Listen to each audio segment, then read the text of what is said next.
What a time it is to be alive right now. What a time to be alive.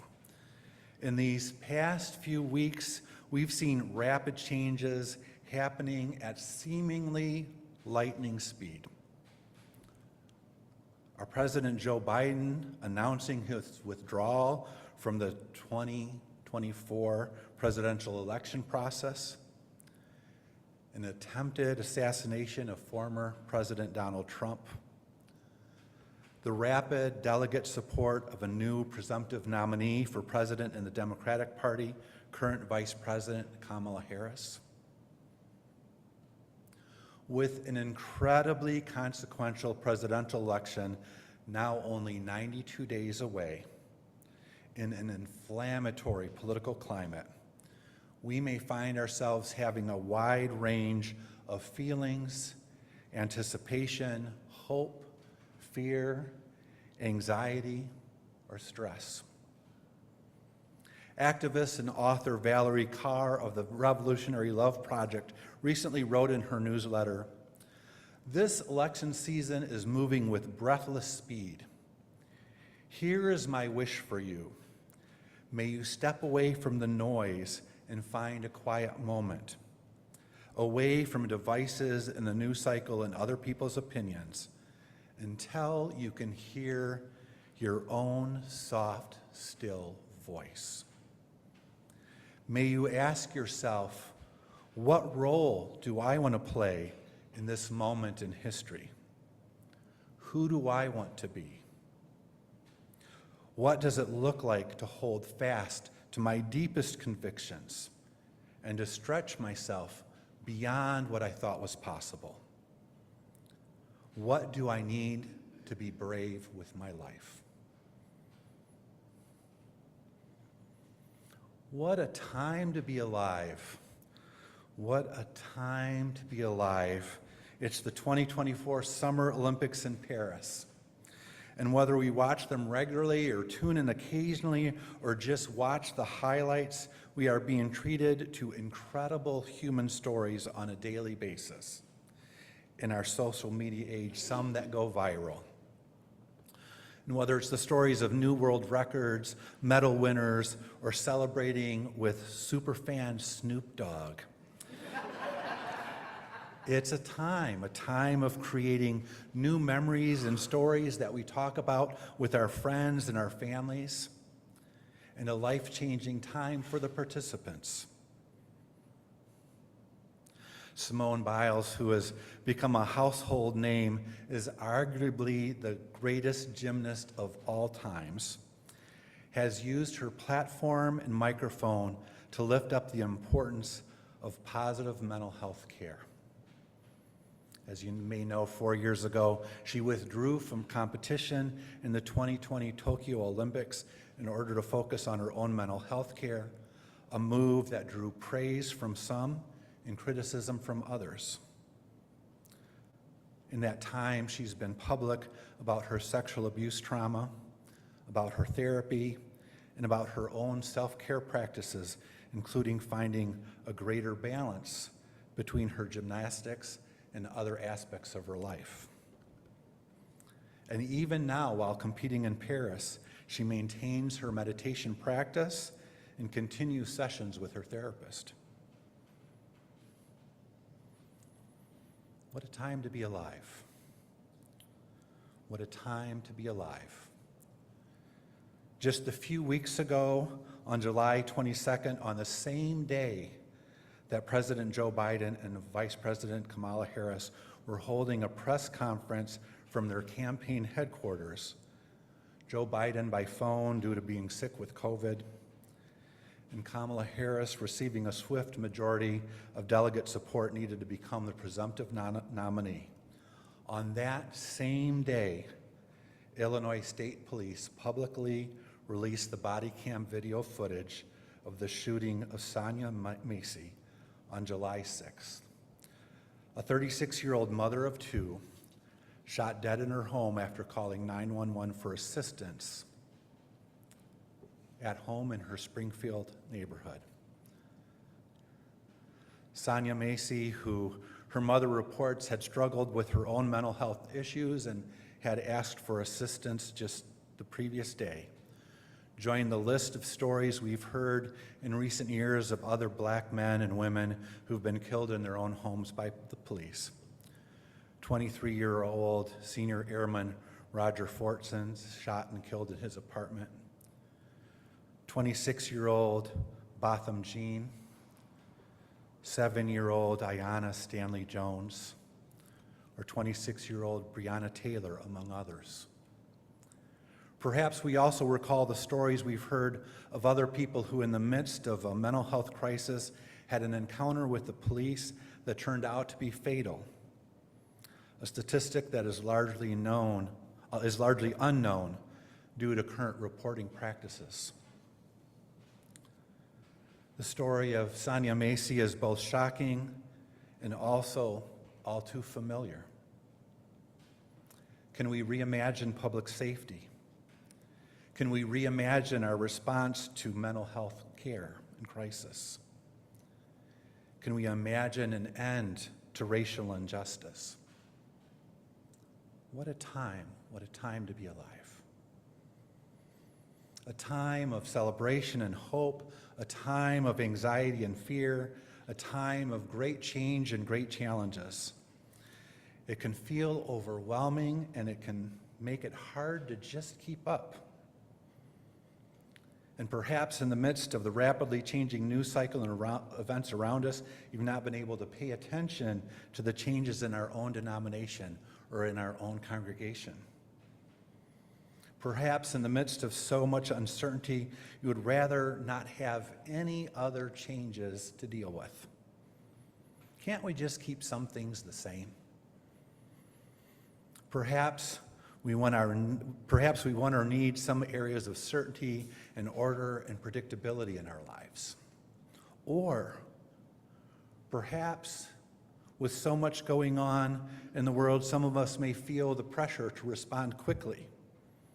How can we sit still with so much going on in the world? Our very faith calls us to respond. The arc of the moral universe does not bend towards justice on its own. It is up to us to bend it. And I haven't even mentioned the hurt, the loss, the trauma, and the struggle many of us are experiencing in our own individual and personal lives. Or the joy and the beauty that is also part of our daily lives. The joy and the beauty we each bring into the world. The joy and beauty that the people we know and are connected to bring to us in ways that are surprising and healing and full of grace. This is a time to ground ourselves. To ground ourselves, not to grind ourselves. And so I join Valerie Carr in her wish for you, for me, and for us. Step away from the noise and find a quiet moment, away from devices and the news cycle and people's opinions, until we can hear our own soft, still voice. Ask ourselves, what role do I want to play in this moment in history? Who do I want to be? What does it look like to hold fast to my deepest convictions and stretch myself beyond what I thought was possible? What do I need to do to be brave with my life? A little more than a week ago, we had our board retreat to begin to prepare for the church year ahead. And we began our retreat with a reminder of the importance of our church work being spiritual work, of being service that is done with grace for ourselves and with grace for others. This isn't only true for the board. You've heard me say before that we are all a community of ministers, that we all minister to one another, including ministering to ourselves. So no matter how we serve this church and this community, no matter how we serve the world around us, no matter how we serve or care for one another, whether it's in a committee or not, however we give of ourselves to those we love and to the spirit of love, our work is spiritual work. There's a folk singer that I've been a fan of for a while. He came to visit my college when I was in my early 20s. His name was Charlie King. And he has this song in which the chorus goes, "Our life is more than our work, and our work is more than our jobs." Our life is more than our work, and our work is more than our jobs. Our work is spiritual work. Now, some of us might be struggling with that phrasing that I'm using. Some of us are more comfortable with that term of spirit or spiritual or spirituality. For some of us, that feels comfortable. For some of us, that word carries a lot of baggage or carries a lot of hurt. So I want to pause for a moment and just consider that word spiritual. For some of us, spirituality can and does include a connection to some higher power, to one or more of the many names given to God. And it's not limited to that. For some of us, spirituality can and does include a sense of wonder and connection to the mystery of life in the universe, those dimensions beyond the physical, the obvious, and the provable. And it's not limited to that. For some of us, spirituality is a heightened awareness of oneself and feeling connected to our own being. Or it may be a strengthened awareness and understanding of our lives and ourselves in relationship to humankind and to the universe. Or it may be a deepened sense of connection to life itself. And it's not limited to any of that. It is each and all of those things and more. If I went around the room, I'm sure we could add more dimensions, more definitions, more ways of talking about this thing we call spirituality. And one or more of the things that I mentioned may resonate with each of us more than others.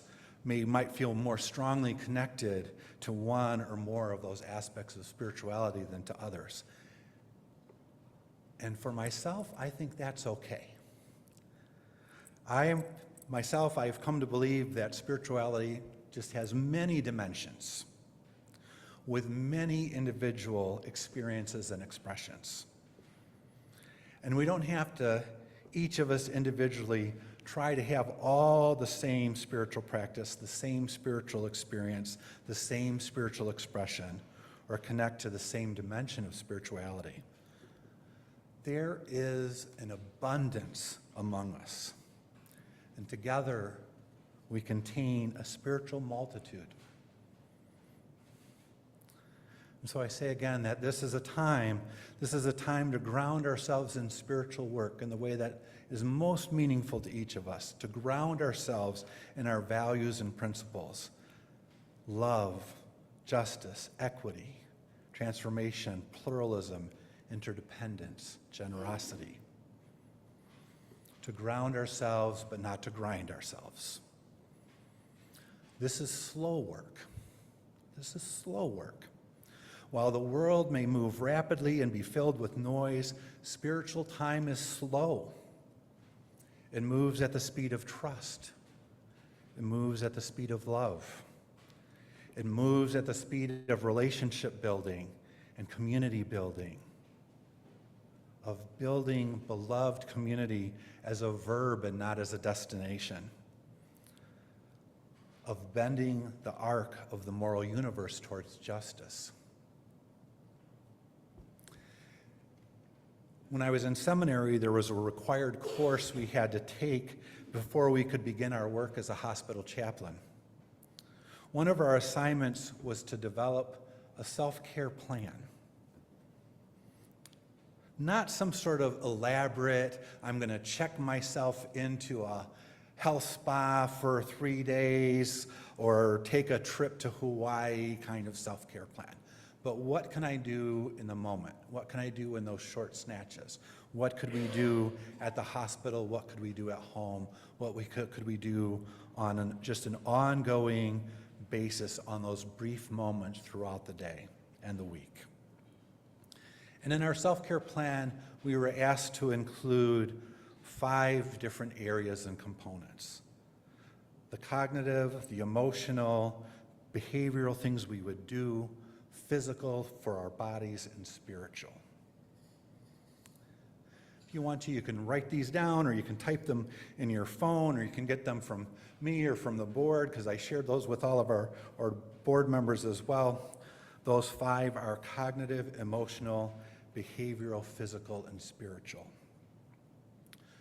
So I'd ask you to consider that today or sometime in the very near future, take some time to make some notes to yourself in your journal or on a piece of scrap paper what your self-care plan will be, what you'll do to ground yourself and not grind yourself.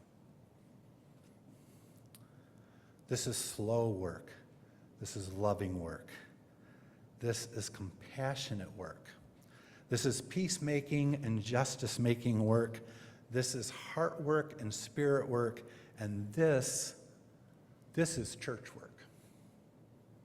Who will we be? May we ground ourselves in our spirit and in our convictions, and may we be brave. May we ground ourselves in spirit, conviction, and may we be brave. Amen, Ashe, and blessed be.